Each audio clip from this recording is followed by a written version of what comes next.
Boa noite, pessoal, tudo bem? 7 horas em ponto, estamos aqui para mais uma live nossa. Eu fico feliz que os comentários tenham sido sempre bons, por isso que a gente está continuando, né? Então, tentando, na verdade, sempre orientar, sempre para vocês trazer mais informação. Então isso é algo muito importante. Hoje a gente vai contar com a participação do Dr. Alexandre Grieco. Daqui a pouco o Alexandre entra, pede para participar. E o Alexandre, ele é urologista, andrologista. Então o Alexandre é quem cuida dos homens da clínica da Fertilidade e Vida, fazendo procedimentos, avaliações. Então o andrologista é o uro, né, como é o ginecologista que faz a reprodução humana, o andrologista é o uro que cuida dos homens, cuida de fator masculino. A gente sempre tem que lembrar que... deixa eu aceitar o pedido aqui. Que pelo menos em 30% a 40% das vezes aonde existe infertilidade no casal, existe a infertilidade ou um fator masculino envolvido, ou seja, existe alguma alteração aonde esse homem precisa ser visto, avaliado e tratado. Alexandre, boa noite, tudo bem? Boa noite, Petar. Como é que tá? Tá me ouvindo bem aí? Tá conseguindo me ver? Tudo jóia, tudo tranquilo. Ótimo, Bem-vindo maravilha. mais uma vez. Hoje a gente estava falando da importância da avaliação do homem no casal, sempre que a gente está falando de infertilidade. Às vezes o homem fica meio de lado, né? Tenta ser esquecido, mas sempre é muito importante essa avaliação, nem que seja uma avaliação básica, né, Alexandre? Acho que você podia começar aí falando um pouquinho para a gente de como é que você faz essa avaliação básica, se um espermograma simples é Uhum. suficiente, o que você vê. Então, esclarecer um pouco para a gente. Legal. Bom, é isso que você falou, né? Em geral, ou pelo menos mais antigamente, o homem era deixado de lado nessa situação aí, né, de infertilidade. E todo esse peso, toda essa culpa aí ficava para as mulheres. E cada vez mais a gente tem visto a participação do homem, não só na fecundação, obviamente, que a gente sabe que o homem participa para fazer, mas a gente está vendo a participação do homem no problema também, né? Que a gente tem visto cada vez mais que o homem tem uma parcela de responsabilidade grande aí nos casos de infertilidade. Então, como você bem disse, cada vez mais tem sido lembrado a participação do homem. O meu papel, como urologista, como andrologista, realmente é fazer essa avaliação. O que a gente percebe, Peta? De modo geral, quando os casais procuram a clínica já por uma dificuldade, né, para concepção, que já estão aí há um tempo tentando, há um ano, ou tem mais idade, não querem perder tanto tempo por conta da idade do casal, essa avaliação ela é inicialmente simples. Consiste em quê? Uma história, para saber se o paciente, no caso do homem especificamente, se ele tem algum fator de risco aí para infertilidade, se ele fez, por exemplo, um tratamento de quimioterapia no passado, alguma cirurgia que possa interferir com a fertilidade dele, que possa ter contribuído para algum problema, se ele teve algum problema nos testículos durante a vida, algum trauma, alguma coisa. Depois de colhida essa história, a gente faz um exame físico simples também, que é o exame físico da parte genital, observa os testículos, se são normais, se tem diminuição de volume, se o canalzinho ali por onde passa o espermatozoide, se a gente consegue palpar, se ele está lá presente, que é o deferente. Estando tudo bem no exame físico, e já tem esse tempo decorrido de tentativa de concepção, a gente faz como um primeiro exame o espermograma. Aí, dependendo desse exame, a gente vai investigar mais a fundo com outros exames ou não. Se tiver tudo bem, a gente encerra por aí. Se tiver alguma alteração, aí a gente precisa ir além. Alexandre, eu lembro que tinha alguns estudos muito interessantes assim que mostravam o quanto o número e a qualidade dos espermatozoides foram diminuindo ao longo dos anos. Ou seja, nossos avós, nossos bisavós tinham mais espermatozoides que a gente, espermatozoides melhores do que a gente, e tinha uns pessimistas que diziam que daqui 100 anos só vai ter reprodução assistida porque ninguém vai ter muito espermatozoide para conseguir uma gravidez em casa. Por que que isso acontece? Existe uma razão? Pois é, e é um contrassenso, né? Porque a gente sabe que a população mundial não para de aumentar. Mas realmente, isso daí é fato. A gente vê que os exames cada vez são piores, a qualidade seminal é pior, os parâmetros são cada vez mais restritivos, inclusive para um espermograma normal, os parâmetros que a gente usa para avaliação do exame.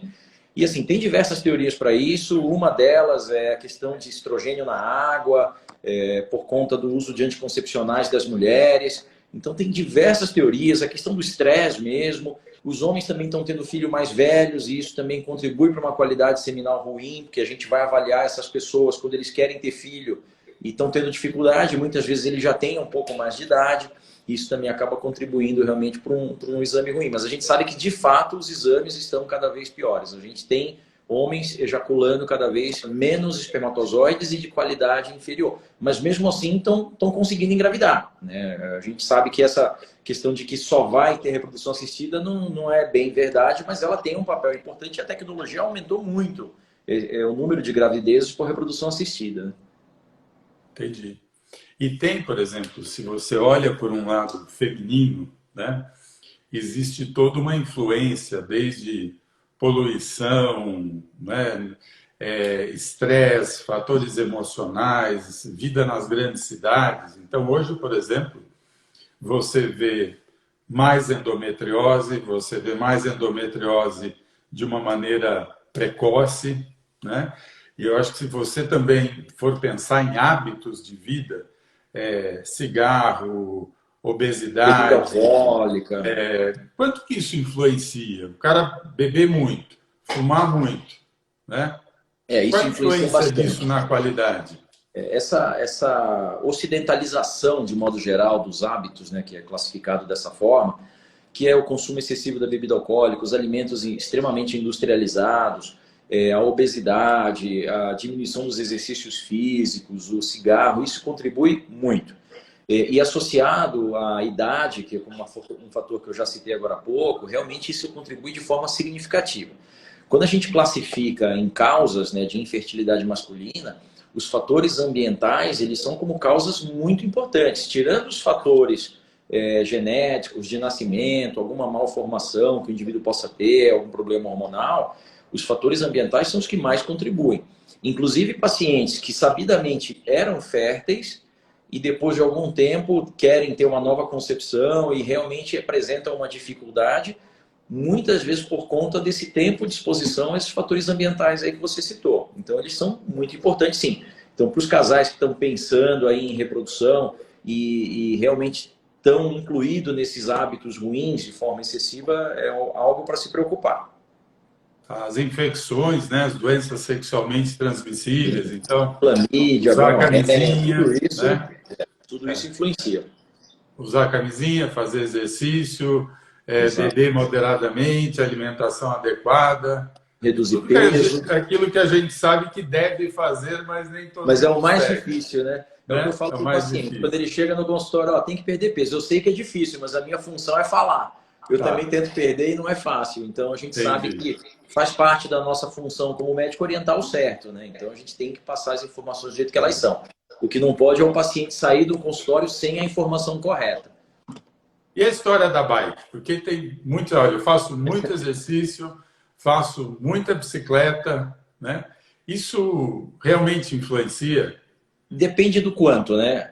O que acontece? Tudo que for excessivo pode influenciar. Quando a gente fala da bike, o que é o problema da bicicleta? É a questão do selim.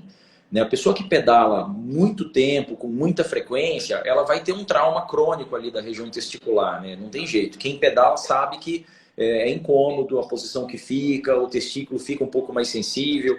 Então, se a pessoa tem como um hábito pedalar longas distâncias, repetidamente, realmente isso pode ter um impacto porque gera uma reação inflamatória ali, mesmo que crônica, lenta, que não atrapalha o dia a dia da pessoa, mas pode realmente atrapalhar a taxa de fecundação. Então, excessivamente, a bicicleta traz problema. Mas para aquela pessoa que pedala de forma amadora, no fim de semana, para relaxar, como uma atividade física prazerosa, é tranquilo, não tem O problema. cara que corre faz uma pergunta aí, muitíssimo exercício. Se ele é maratonista, se ele corre demais, isso é só para Corrida bike é a ou é mesma coisa. Se você corre, a corrida é um esporte de impacto, né? Então, cada corrida, cada passo que a pessoa está correndo, ela tem um impacto. Esse impacto sacode ali, né? Literalmente, o escroto.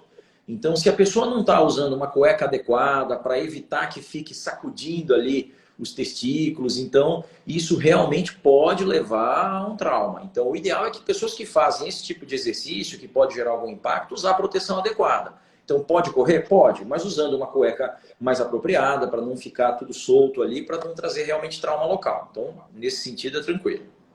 Entendi. E a gente voltando um pouco para o exame, porque tinha uma pergunta aí do que quer dizer o índice de Kruger, mas você basicamente, o que é importante quando você olha um espermograma? O que é importante você ver para saber se está tudo bem ou não? Quais são os principais parâmetros que você avalia?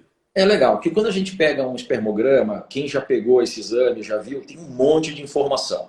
Então você tem volume, pH, concentração, aí você tem motilidade, tem a morfologia, tudo classificado. Então tem um monte de informação. O que a gente tem que avaliar de modo mais grosseiro aqui conversando? Tem que ter um volume mínimo adequado, porque se for muito pouquinho, e a gente pode falar daqui a pouquinho sobre coisas que levam à diminuição do volume da ejaculação, se for muito pouquinho...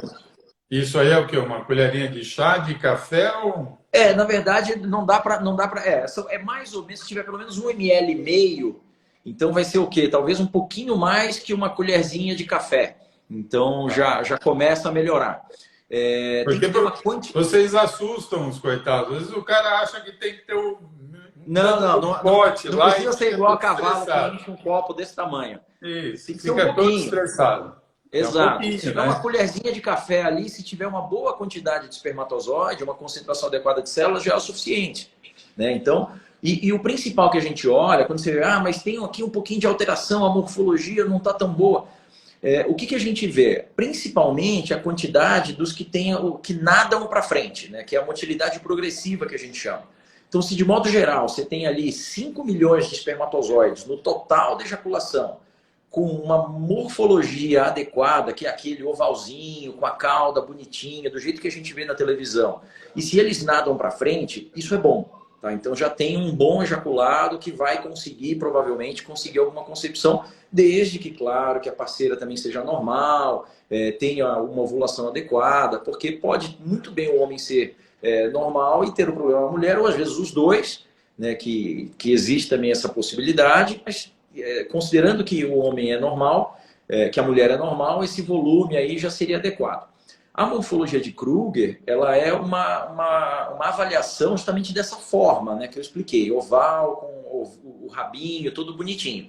E ela é bem restrita, né? Você vê que num sêmen, de um ejaculado, estima-se que pelo menos 4% seja normal, por essa morfologia de Kruger. Então você tem lá 96% que é anormal.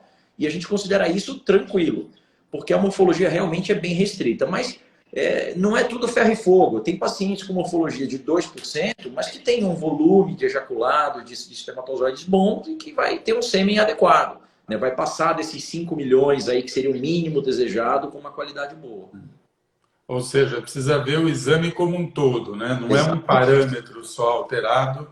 Isso. Às vezes eu costumo falar para os casais também ali que não é que precisa ter 15 milhões, tem 16, engravida, tem 14, não engravida. Exatamente, é o que eu falo. E precisa de um. É que a gente trabalha com estatística. Se você tem 300 milhões, a chance, obviamente, é melhor, mas também não é garantido. E se você tem 10 milhões, a chance, obviamente, é menor, mas não vai ser impossível de engravidar. Então, a gente sabe disso, né? Quantos casais não chegam na clínica prontos para começar um tratamento com todos os exames alterados, realmente com indicação de tratar, e de repente engravidam antes de começar um ciclo, porque tinha lá um espermatozoide, um vitorioso que conseguiu chegar. Isso acontece, a gente vê isso. Então, realmente não pode levar tudo muito ao pé da letra, né? E lógico que é sempre uma combinação do casal, ou seja, quanto mais fértil a mulher, ou seja, se ela for mais jovem, tiver mais óvulos, não tiver problema, pode ser que compense uma diminuição de motilidade, uma diminuição de número desses espermatozoides. Né? Sim. Querendo ou não, o óvulo ele é muito importante nesse papel todo, né? E a gente sabe também que uma vez que o espermatozoide entra em contato com o organismo da mulher e ele vai navegando até chegar na trompa, tem uma mudança, né? Alguns espermatozoides que in vitro, eventualmente, que no exame poderiam estar parados, numa outra ejaculação ou dentro da mulher, ele vai sofrer estresse ali, oxidativos, né, do ambiente feminino e que estimulam também esse espermatozoide a acordar, digamos assim. Então pode ter também faz parte do processo de maturação esse estresse oxidativo do espermatozoide, né? Então também melhora. O espermatozoide, quando passa pelo colo do útero da mulher, ele recebe uma ativação, que a gente chama, né? Exatamente. E quando você olha um espermatozoide ativado no microscópio, ele é um espermatozoide nervoso mesmo. Ele se movimenta mais rápido, ele é agitado, né? Então você fala, realmente, ele está correndo atrás de um óvulo aí, né? Isso mesmo. E lá dentro ele tem todo o estímulo necessário bioquímico para isso acontecer. Então, o exame, teve inclusive uma pergunta que eu recebi aqui deixa eu só ver aqui, do Júlio. Ele perguntou se o espermograma é uma prova de fertilidade. Ele mandou mais cedo essa pergunta. Não é, né? O espermograma, ele é uma avaliação que dá um panorama geral do homem naquele momento. E muitas vezes a gente precisa repetir o exame. Aquele exame pode ter sofrido alguma influência no dia da coleta. Quem já fez espermograma sabe que o ambiente não é um ambiente tão tranquilo para o homem fazer a coleta, dependendo do laboratório. Se não for uma clínica especializada, nos laboratórios normais é um banheirinho com movimento, barulho, o paciente não se concentra, perde a amostra na coleta eventualmente. Se ele tiver tido febre durante um período até antes da coleta, vai influenciar no resultado dessa amostra. Às vezes ele não achou que era importante, não falou para ninguém. Então, aquilo reflete naquele dia, mas eventualmente numa repetição do exame, o exame vai estar muito melhor. Então, não é uma prova de fertilidade, é uma avaliação que faz todo esse conjunto do exame físico e eventualmente exames hormonais que também vão ser feitos, e aí a gente vai ter sim um panorama mais concreto de como está a fertilidade desse homem. Tá. Indo ainda pelo exame, mas deixando um pouco mais aprimorado, né? Hoje a gente fala muito de teste de fragmentação de DNA de espermatozoide. Uhum. Ou seja, se esse espermatozoide está com DNA quebrado, alterado, se ele entrar num óvulo, pode ser que ele cause um embrião com alterações. É isso? O que provoca essa fragmentação de DNA e como é que você pode, de alguma maneira, tentar mudar isso? O que a gente vê, na verdade, é que espermatozoides com o DNA, que é o que ele vai... A função do espermatozoide é levar o DNA até o óvulo, né, para poder formar o embrião. Ele tem energia só para isso, né? Ele só para isso. O óvulo acabou a energia dele. Exatamente. A energia para chegar lá, penetrar o óvulo, enfim, daí para frente, tudo do óvulo. Então, o que a gente... Por isso que é uma célula bem leve, né, para conseguir chegar até lá. O que a gente vê é que isso é bem recente, né? Diversos fatores, principalmente fatores ambientais, e aí tudo isso que a gente acabou de comentar, obesidade, estresse emocional, exercícios físicos extenuantes que podem ter traumas testiculares, cigarro, bebida alcoólica, alguns medicamentos, alguns tratamentos que podem causar a fragmentação desse DNA.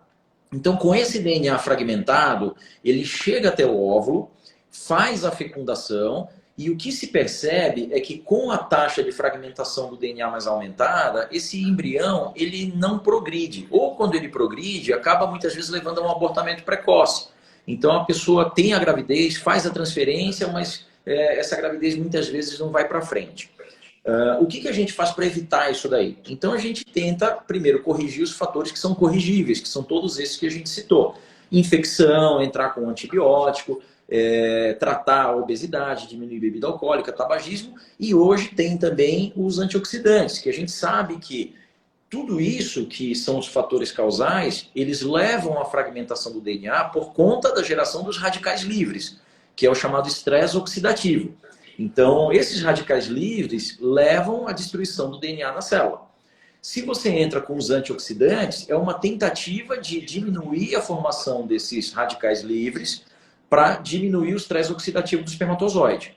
Mas isso também tem um limite, porque como a gente comentou agora há pouco, o espermatozoide é uma célula nervosa e ele precisa de um pouquinho de estresse para agir. Se a gente dá muito antioxidante por períodos muito longos, o ambiente já não fica tão favorável para o espermatozoide, fica um ambiente muito monótono, vamos colocar assim. E aí também atrapalha na reprodução. Então fica um alerta que às vezes os homens já chegam no consultório tomando um monte de vitamina a perder de vista, achando que isso é benéfico, porque algum médico lá atrás passou e ele continuou tomando por conta própria, isso acaba sendo ruim.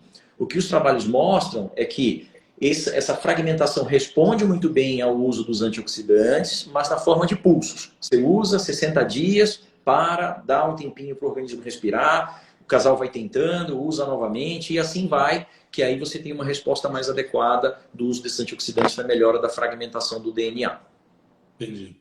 O José fez uma pergunta se isso era o cariótipo. Não é, José. O cariótipo, o primeiro que a gente vê, na verdade, é o cariótipo do casal. Então, é o tal do 46XY do homem, 46XX da mulher. Se esse cariótipo está alterado, isso indica que esse homem ou essa mulher envia essas informações para todos os óvulos, para todos os espermatozoides. Você pode ter, e não é o mais comum, pode estar alterado? Pode, mas não é o mais comum das alterações do embrião. As alterações do embrião acontecem na hora da divisão celular. Então você tem uma célula que tem que dividir em dois e ela divide errado.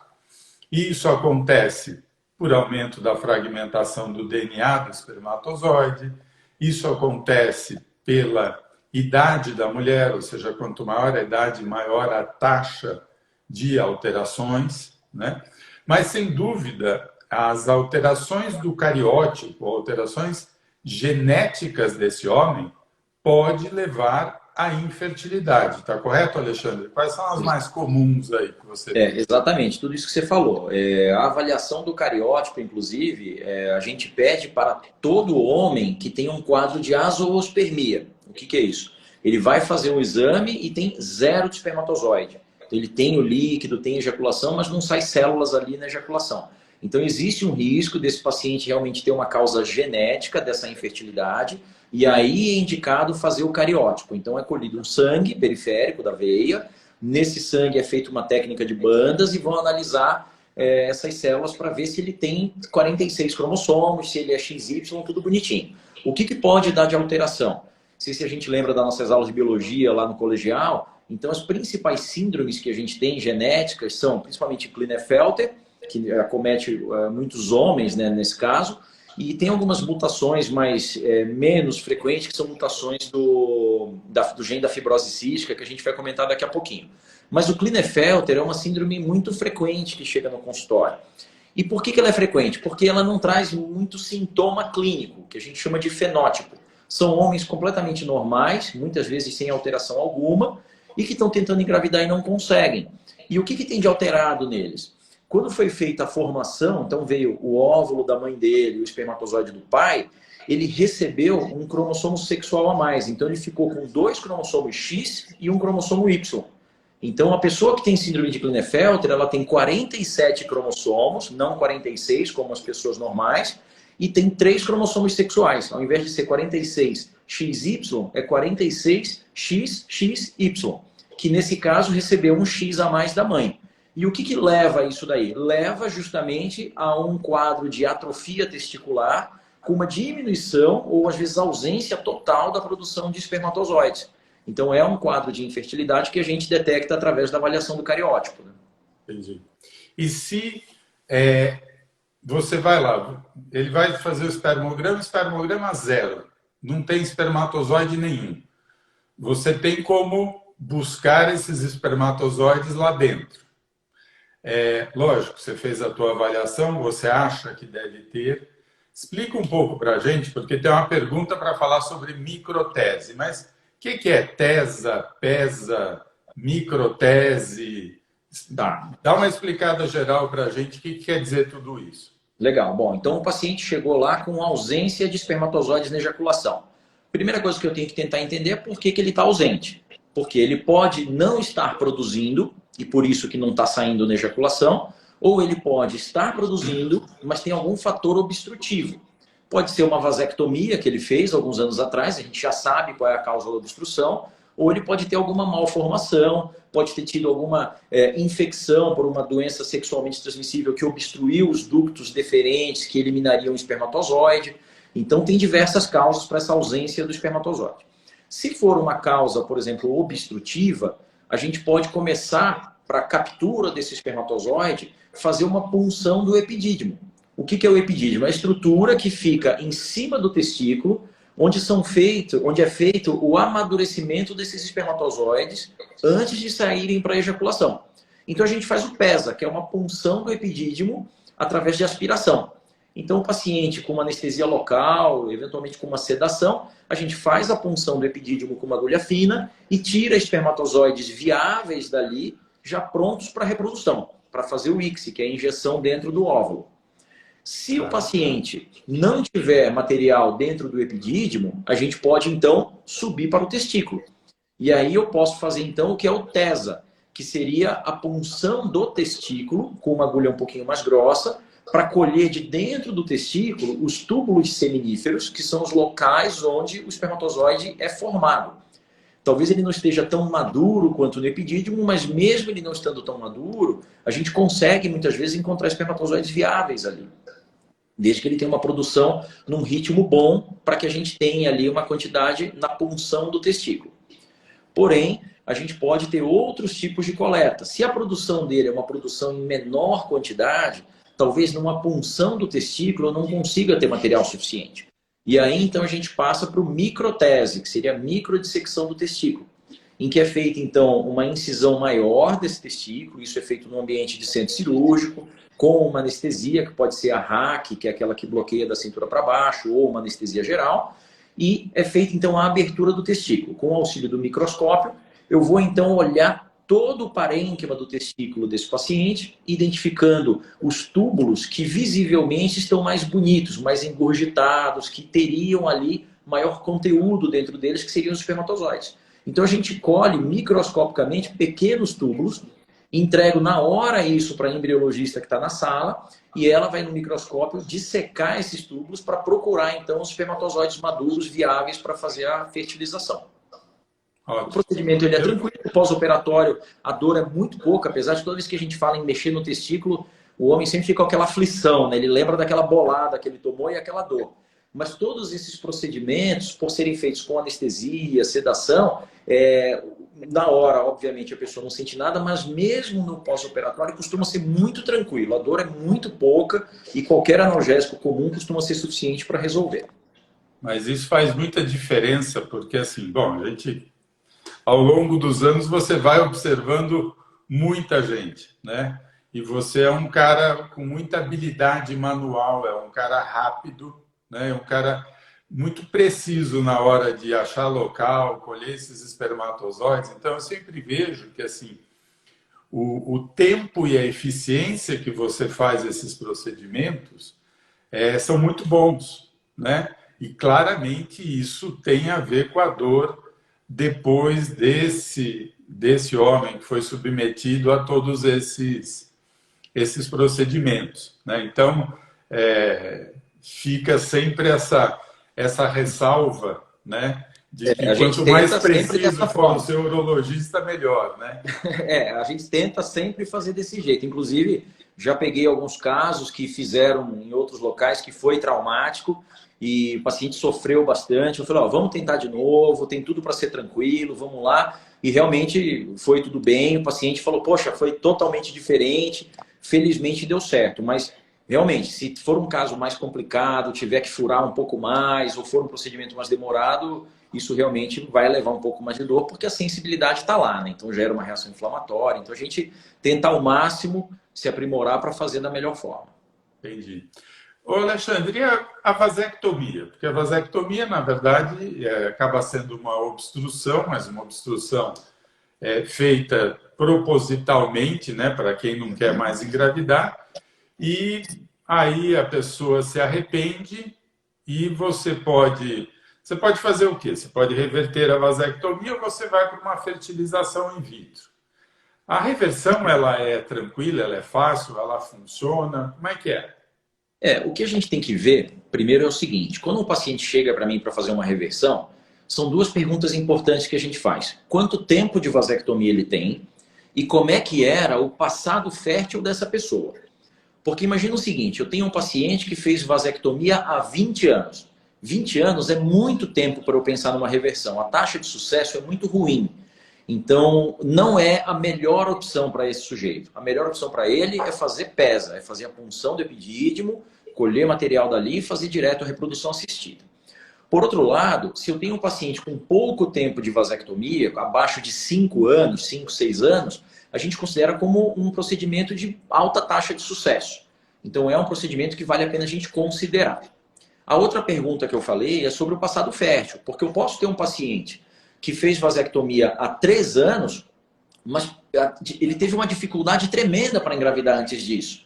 Foi difícil, ele teve que fazer exame, o sêmen tinha baixa contagem de espermatozoide. Então, para esse sujeito, talvez, mesmo ele tendo pouco tempo de vasectomia, não seja a melhor opção fazer a reversão. Enquanto que eu tenho um paciente que tem vasectomia há 8 anos, 9 anos, mas ele teve 4 filhos e só de tocar a mulher já engravidava. Então, talvez para esse sujeito ainda dê para considerar fazer a reversão da vasectomia com mais tempo. Como que é feito esse procedimento? E eu explico isso para o paciente. A vasectomia, apesar de ser um procedimento que, lógico, tem que tomar todos os cuidados, é uma cirurgia relativamente simples, ambulatorial, mas que quando complica, as complicações são chatas, muito edema, muita dor, hematoma, mas que frequentemente não acontece. Então é um procedimento simples. A reversão da vasectomia não é tão simples. O que a gente precisa fazer? Grosseiramente, eu tenho que pegar aquele tubo que foi ligado, cortar as duas pontas, identificar e religar. Tudo bem, em teoria é tudo muito lindo. Mas o tubo que a gente faz isso é um tubo muito fininho. Mais fino do que a carga de uma caneta Bic. E a luz dele, que é o furinho onde passa o espermatozoide, é mais fino ainda. Tem mais ou menos o calibre de um fio de cabelo um pouquinho mais grosso. Então, para a gente religar isso, é uma cirurgia tecnicamente muito difícil, em que a gente usa uma lupa cirúrgica ou um microscópio para conseguir ter um aumento adequado para conseguir fazer essa junção. Então, é um procedimento delicado, que demora mais ou menos 2 horas, precisa de uma anestesia raquidiana ou uma anestesia geral, e o paciente precisa de um repouso ali no pós-operatório para poder recuperar dessa cirurgia. Mas é uma cirurgia que vale a pena ser considerada assim, nessas condições aí que eu expliquei. Eu sou urologista, então eu como urologista vou puxar um pouquinho a sardinha para o meu lado. Eu acho que reversão de vasectomia tem que ser considerada, mas respeitando esses limites. Não adianta a gente forçar a barra porque não vai ter sucesso. E é muito importante a avaliação da mulher antes, né? Porque Com certeza. faz diferença se essa mulher, por exemplo, tem 28 ou se ela tem 38 anos, né? Então, porque a taxa de fertilidade é diferente, se ela tem algum outro fator que possa levar à infertilidade. Então, quanto maior o número de fatores, mais você pensa em ir para uma fertilização. Quanto mais jovem essa mulher, e menos fatores, você sim tem que pensar como possibilidade essa reversão. Acho que uma outra coisa também é número de filhos, né, Alexandre? Porque tem gente que vem e fala, olha, tá tudo bem, mas eu quero um filho mais. Exato. Né? E aí, se eu tiver o filho, eu vou querer fazer de novo a vasectomia. Ele fala, pelo amor de Deus, é muito procedimento. Né? É isso aí. Agora, outra coisa também que a gente tem que lembrar, que é justamente indo ao encontro do que você acabou de falar, quando a gente faz a reversão da vasectomia, a gente está restaurando a fertilidade do homem e deixando ele, teoricamente, normal. Então, é super importante, justamente isso que você disse, avaliar o casal, né? Não adianta eu deixar o homem normal, restaurar a fertilidade dele, e a mulher tem uma endometriose profunda com acometimento ovariano, que não consegue engravidar, então já não vale a pena fazer a reversão para depois ter que fazer mais alguma coisa. Então já faz o tratamento com uma reprodução assistida nesse caso. Né? Então olhar o casal sempre sim. E a tal da varicocele? Falando em cirurgia, o que é a varicocele? Vale a pena operar a varicocele ou não? Isso é importante, viu? Varicocele vale sim. O que acontece? A varicocele nada mais é do que umas veias aumentadas na drenagem do sangue do testículo. Então, não é todo mundo que tem, obviamente, e nem todo mundo que tem varicocele vai ter infertilidade. Mas é uma das causas muito relacionadas à infertilidade, sim. Por quê? Esse aumento dessas veias do plexo pampiniforme, ali, que são as veias do testículo, aumenta a temperatura, diminui a drenagem dos oxidativos que saem do testículo. Então, isso aumenta ali o número de radicais livres dentro do testículo, levando aquele aumento da taxa de fragmentação do DNA, aquilo que a gente havia comentado agora há pouco. Então, quando tem uma varicocele clinicamente significante, o paciente vai no consultório, a gente examina, realmente tem uma varicocele que dá para perceber isso no exame físico, e ele tem uma alteração seminal, uma alteração da fragmentação do DNA, uma dificuldade de gestação, vale a pena a gente fazer a correção dessa varicocele. O que é a correção? É uma cirurgia bem tranquila, é feita uma incisãozinha pequena aqui na região inguinal, que é onde passam essas veias que vão do testículo em direção ao abdômen, e a gente faz a ligadura dessas veias varicosas, que são as veias doentes, deixando então só a circulação adequada ali para o testículo. E com isso espera-se que tenha uma melhora da taxa de fragmentação e evite uma piora do padrão seminal, porque muitas vezes o exame não melhora, mas o paciente tem uma taxa de gravidez melhor. Então, pacientes que têm realmente dificuldade de concepção, vale a pena. Agora, eu tenho vários pacientes, isso eu explico para todos que chegam lá com varicocele, que estão preocupados, eu falo, tenho pacientes com varicocele que têm 4, 5 filhos.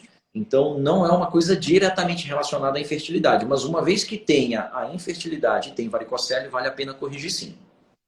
E o contrário, aquele cara de 20 e poucos anos que nunca tentou engravidar, tem um espermograma normal e tem varicocele. Se o espermograma é normal, deixa faz quieto. Alguma coisa? Nada, espermograma normal não mexe na varicocele. Agora, se ele tiver alteração, sim. O que eu oriento esses casos, se ele não quiser engravidar, por exemplo, naquele momento, ele foi lá porque achou estranho aquela varicocele, pediu espermograma, está normal. Você quer ter filho agora? Não, não quero. Então não faça nada, vai tentar engravidar quando você tiver a tua companheira, e se tiver dificuldade, a gente volta a avaliar isso no futuro, para saber se precisa operar lá na frente. Porque existem alguns trabalhos mais recentes falando que realmente o tempo de exposição à varicocele pode levar a algum problema lá na frente. Mas não é comprovado que aquele indivíduo vai ter problema, então a gente não mexe mesmo naquele momento. Tá. E uma pergunta do João Luiz, ele operou a varicocele há 1 ano e a mulher não engravidou até agora. Quanto tempo se espera? Bom, depende da idade da mulher, depende de como que está o ciclo ovulatório, tudo aquilo que a gente falou, tem que ver o casal. Agora, se com ela está tudo bem, a idade dela é jovem, ela tem tempo para esperar um pouco mais, pode esperar um pouco mais. Imagina o seguinte, quanto tempo demora para um casal normal engravidar?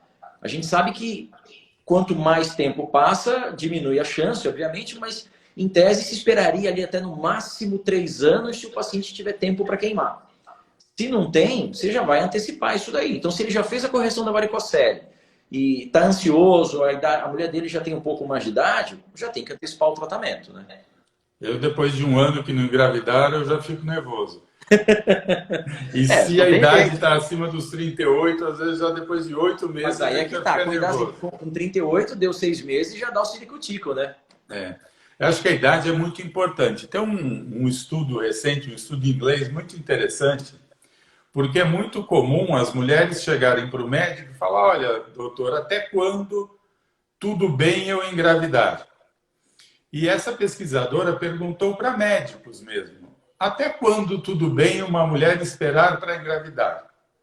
Médicos não ginecologistas disseram que até os 40 tudo bem. Ginecologistas disseram que até os 37 tudo bem esperar. Imagina, para quem trabalha com infertilidade, só faz isso, reprodução. Já é 35, já joga mais para baixo ainda. Vai antes dos 35, que você vai ter muito menos risco de problema. E quem trabalha com infertilidade vê justamente isso, né? Aqueles estudos que mostram a corte ovariana, 35 é ladeira abaixo, né? A gente sabe que a partir dos 35 o decréscimo de óvulos é gritante. Então, para gente que mexe com isso, 35 realmente já liga o sinal de alerta, né? Outra pergunta interessante da Luciana, que ela fala, se tiver relação todo dia, tem mais chance. O que Na isso verdade, muda, por exemplo, no espermograma ou não? isso depende muito do espermograma, mas o que a gente recomenda? O ideal é que sejam dias alternados. Então, se ela souber quando é aquele período fértil, aquela semana ali da janela que está ovulando, o ideal é que pelo menos dia sim, dia não, porque se faz todo dia, você diminui a concentração, né? E como o espermatozoide ele ainda fica viável lá dentro do corpo dela por mais ou menos 48 até 72 horas, ainda vai ter espermatozoide nadando ali. Então, se der o intervalo ali de 2 dias, é mais tranquilo, mantendo uma concentração maior naquele ejaculado. Senão fica muito diluído, né? Tá, entendi. E tem uma pergunta também importante do tempo, né? A gente considera infertilidade casais que estão tendo relações regulares, ou seja, 1, 2 vezes por semana, sem usar método contraceptivo, durante um ano. É lógico que, assim, se você tem mais de 38, se você tem um fator que possa te causar infertilidade, você sabe. Então, teve endometriose, teve uma infecção pélvica, o cara tem varicocele. Então, se você tem algum fator de risco, não precisa esperar um ano. Busca mais cedo essa ajuda, busca mais cedo essa avaliação, né?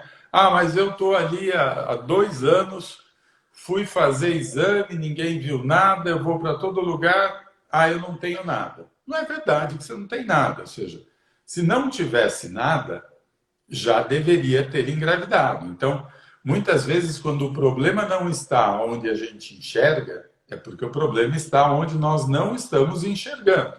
E muitas vezes, o que a gente não enxerga? Você não enxerga o embrião, a gente não sabe se a trompa pegou aquele óvulo, se o espermatozoide chegou lá na trompa, conseguiu fertilizar esse óvulo, como estava a qualidade desse embrião, se esse embrião era geneticamente normal. Então, precisa muito cuidado, né, desse, tá tudo bem, né, vai e vai engravidar, e o tempo vai passando, o casal só vai estressando. Então, isso é muito comum, né? Não, você é nova, tá com 30, espera. Aí vai lá com 35, meu Deus, por que você esperou tanto, né? Então, muito do segredo disso é realmente não espere. Quando você faz isso mais jovem, você faz com mais tranquilidade, você faz sem correria, e em Melhor especial... qualidade de óvulo, né? Claro, né?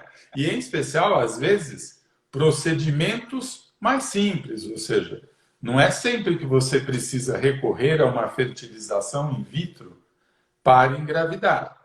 Às vezes, uma inseminação, que foi uma pergunta, pode ser usado inseminação intrauterina? Então, inseminação intrauterina é separar os melhores espermatozoides desse homem e colocar dentro do útero da mulher. Então, a gente vai estar melhorando as condições. Você vai estar com os melhores espermatozoides, eles não vão precisar nadar da vagina para o útero, você vai estar no momento melhor, ou seja, você vai ver que essa mulher está para ovular ou está ovulando, mas tem algumas coisas específicas, né, Alexandre? Quando que, pela avaliação do sêmen, quando que se indica uma inseminação ou quanto que se indica uma fertilização in vitro? Para fazer isso daí, né, para fazer, por exemplo, uma inseminação intrauterina, tem que ter uma concentração mais alta, né? Não pode pegar, por exemplo, um ejaculado com 1 milhão de espermatozoides, que é uma concentração muito baixa, porque por mais que você ganhe essa etapa da vagina, que você joga ele já lá dentro do útero, mesmo assim são poucos para conseguir chegar até o alvo, né? Então precisa ter uma concentração de espermatozoide um pouco maior. Isso aí muda muito de laboratório para laboratório, né? Cada laboratório acaba adotando um protocolo e aí eles usam mais uma quantidade para inseminação intrauterina e fertilização in vitro, ou se for a partir daquele número já vai direto para ICSI. Então isso muda muito, mas o que a gente sabe de fato é que tem que ter um sêmen com uma qualidade boa. Então geralmente esses para fazer a fertilização in vitro ou para fazer a inseminação intrauterina, a gente costuma considerar ali que o sêmen é bom, então não deve ser um fator masculino tão importante. Ele fez a capacitação e colocou lá. Diferente do ICSI. No caso do ICSI, a recomendação inicial é para fator masculino. Você precisa ali de meia dúzia, 10 espermatozoides. Então, geralmente são pessoas que realmente não têm ejaculado e tem que fazer coleta direto no testículo impedido. E de novo, em geral, para mulheres mais jovens, ou quando você quer dar uma apressada nas coisas. Às vezes vem casal e fala, olha, eu estou aí com 37, 38, eu não tentei engravidar, eu queria ver se tem alguma coisa que eu possa dar uma acelerada. Em geral, a gente fala, olha, 3 meses sem fazer nada, depois de 3 meses você pode induzir ovulação e às vezes até uma inseminação. O conceito importante, eu acho, é o seguinte, a indução, a inseminação são maneiras de você melhorar a chance atual.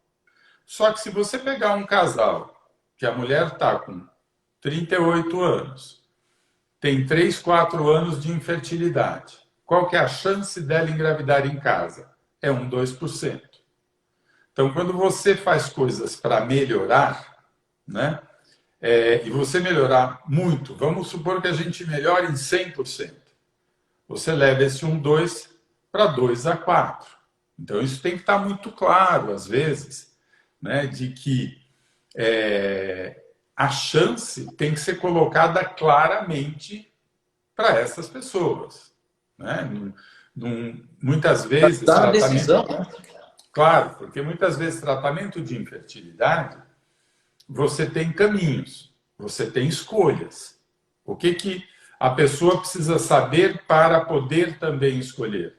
Você precisa saber, lógico, como que é esse procedimento. É simples, é complexo, vai doer, não vai doer? E, em especial, quais as chances desse procedimento? E acho que outra coisa importante quando a gente fala de infertilidade, nada é muito longo. Ou seja, qualquer tratamento é 2, 3 tentativas. Eu vou induzir ovulação. Se não tiver grávida em 3 tentativas, muda de estratégia. Eu fui fazer inseminação. Se não tiver grávida em 2, 3 inseminações, muda de estratégia. Né? Mas eu posso fazer mais? Pode, mas a chance vai diminuindo. Então é a mesma coisa se você diminui a concentração desses espermatozoides. Eu posso pôr 3 milhões dentro do útero? Pode, mas a chance de você engravidar vai ser menor do que se você coloca o seu limite em 5. Então você vai fazer mais inseminações com menos taxa de gravidez, mas às vezes um outro casal você deixa de ir para uma fertilização in vitro. O grande problema é que tudo estressa, né? Independente do que a gente faça, e mesmo uma inseminação, existe um desgaste físico, porque a gente dá a injeção na mulher do mesmo jeito, existe um desgaste financeiro e o desgaste emocional é praticamente igual, né? Expectativa que cria todo mês ali. Exatamente, exatamente. Então é muito complicado e às vezes para as próprias pessoas essa diferenciação do que é inseminação, que é só colocar o espermatozoide dentro do útero, e a fertilização in vitro, onde você coloca o embrião pronto. Então, já passou da fase de pegar o óvulo, juntar com o espermatozoide, formar o embrião, selecionar os melhores embriões. Então, é por isso que uma fertilização in vitro dá mais chance de gravidez. Né? Então, isso é muito claro.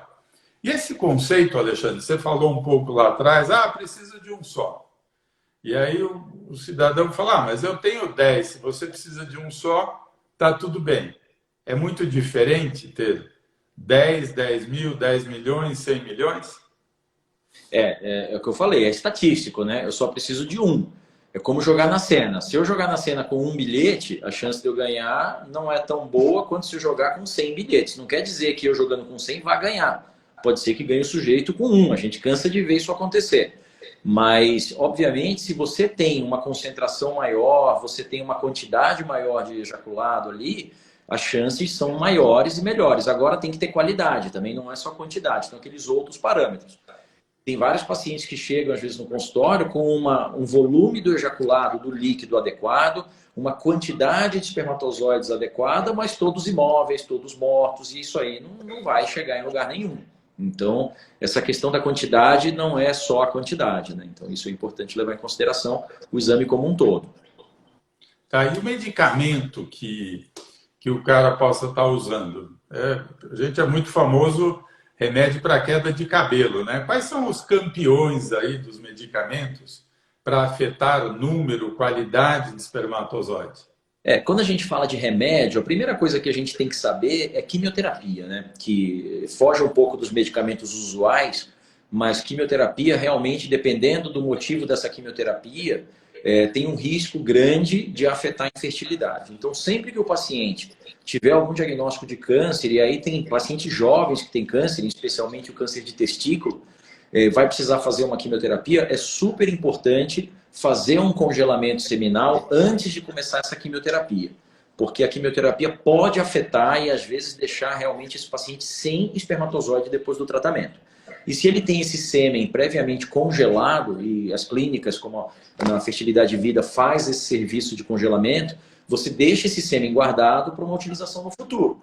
Pode ser que depois do tratamento ele faça um espermograma, esteja tudo bem, ele despreza aquele material que está congelado, mas se não estiver tudo bem, que a quimioterapia pode realmente comprometer a produção de espermatozoide, ele tem um material guardado ali que, se ele não guardar, não vai ter outra chance, não tem outra coisa para a gente fazer. Então, primeira coisa em relação ao medicamento é lembrar da quimioterapia. Agora, a questão da queda de cabelo, que você falou, é uma coisa super frequente, né? O paciente chega no consultório, pacientes jovens com o começo de uma queda de cabelo, uma alopécia, tomando finasterida, que é o remédio mais comum. A dose que a gente usa de finasterida para próstata, para tratamento de hiperplasia benigna da próstata, é de 5 miligramas. O que se usa para queda de cabelo é uma dose mais baixa, em geral 1 miligrama. Então, assim, é seguro usar a finasterida? Depende. Depende de como está o sêmen desse paciente. O que a gente fala para todos, e a recomendação é essa. Se o paciente veio até mim para passar numa consulta para avaliação de fertilidade, ele tem de fato uma alteração do espermograma, da produção seminal, e está tomando a finasterida, a recomendação é suspender, porque pode ser um dos fatores causais. Mas se ele está tomando a finasterida e o sêmen está normal, não tem problema, porque nem todo mundo que estiver tomando a finasterida para queda de cabelo vai ter problema. Então a gente só realmente suspende a finasterida se tiver problema. Outros medicamentos, tem remédio para espinha, né, que tem o Roacutan, que é o... Isso, o Roacutan, eu esqueci agora o nome da substância, mas é um remédio importante. Porque, na verdade, é vitamina A em doses altas, né? Exato, e a recomendação, tanto para o homem como para a mulher, é que ele é altamente teratogênico, e não deve se tentar engravidar no uso do Roacutan, né? Tem que ter suspendido a medicação, esperado algum período para daí então pensar em reprodução. E só complementando um pouquinho sobre os remédios, eu recebi aqui a pergunta do Ju Casar, perguntando sobre crianças com leucemia se vão se tornar inférteis. Depende, né? Em geral, a quimioterapia pode eventualmente levar a alterações da produção, mas depende da droga que foi usada na quimioterapia, não é qualquer quimioterapia. Então, é muito comum pacientes que tiveram leucemia, fizeram o tratamento e tiveram a sua produção de espermatozoide preservada. Isso é muito tranquilo. E a chance é menor quando ele é antes da puberdade do que quando é depois da puberdade. Exato, porque ainda não teve ainda a maturação, né, do testículo, então não teve nenhum dano ao testículo ainda das células, das espermatogônias ali, né? Essa é uma dificuldade com as meninas também, né? Porque às vezes não teve a puberdade, você não consegue congelar os óvulos, então sempre uma hipótese é você congelar parte do tecido ovariano, mas realmente o dano é bem menor para essas crianças do que para as meninas que já tiveram a primeira menstruação, né? Então, mas sempre importante algo que você ressaltou, que é o congelamento de espermatozoide, é o congelamento de óvulo para quem vai fazer quimioterapia, é o congelamento de óvulo para aquela mulher que está ficando mais velha. E o congelamento de espermatozoide é indicado para esse cara que está ficando mais velho? Então, esse assunto do homem mais velho ele é recente. Ainda não há um consenso sobre isso. Antigamente, o peso da idade ia todo para a mulher, né? Então, mulher chegou aos 40, nasceu síndrome de Down, a culpa é da mulher. Mulher chegou aos 40, nasceu algum problema, é a culpa da mulher. Então, a gente sabe hoje que a taxa de fragmentação do DNA, que é aquilo que a gente já comentou agora há pouco, ela aumenta e aumenta muito depois dos 45 anos de idade. Provavelmente pelo tempo de exposição a todos esses fatores ambientais aí que podem levar essas taxas aumentadas. Então já se sabe que a qualidade do conteúdo genético do espermatozoide em homens acima de 45 anos, ela decai com a idade. Então ele vai decaindo progressivamente. Pensando nisso, é de bom tom se congelar o sêmen sim, né? Se a pessoa realmente já sabe que não tem a intenção da paternidade tão cedo, por algum motivo qualquer, vale a pena congelar o sêmen, né? Uma coisa que não tem um custo tão elevado, o material fica lá preservado, então a pessoa vai ter um filho aos 50 anos com um sêmen, com um espermatozoide com 30 anos de idade, que é um espermatozoide 20 anos mais jovem. A mesma coisa vale para o óvulo, né? Uma mulher de 40 anos, 42, vai ter um filho com um óvulo de 30 anos, que é um óvulo muito mais saudável, a gente sabe disso. Então, já está começando a se considerar a indicação de congelamento pela idade, sim. Mas ainda não é muito consensual isso. Essa é uma discussão grande, né? De maior ocorrência, desde autismo, com idade do pai avançada, algumas alterações genéticas a mais, mas realmente é algo bastante novo e acho que ainda vai ter muita ciência envolvida aí, muita pesquisa para exatamente determinar esse papel, né? Até porque, assim, você não tem igual na mulher que existe a menopausa muito definida, essa andropausa, ela não é definida no homem. Não é. A gente tem homens aí de idade bem avançada, com uma taxa de produção hormonal completamente normal, enquanto que você tem homens mais novos, de 50, 50 e poucos anos, que já começa a ter um decréscimo da produção dos hormônios, da testosterona, que no homem a gente não chama da andropausa, mas chama a deficiência androgênica do envelhecimento masculino, né, que é o DAEM, que é uma queda progressiva, não chega a ser uma pausa, mas costuma ter uma queda progressiva em alguns homens. E só voltando um pouquinho no assunto da fragmentação, o que traz muita dificuldade, que a gente ainda não tem hoje, é algum tipo de exame que faça uma análise dessa fragmentação do DNA e a gente consiga usar o espermatozoide, né?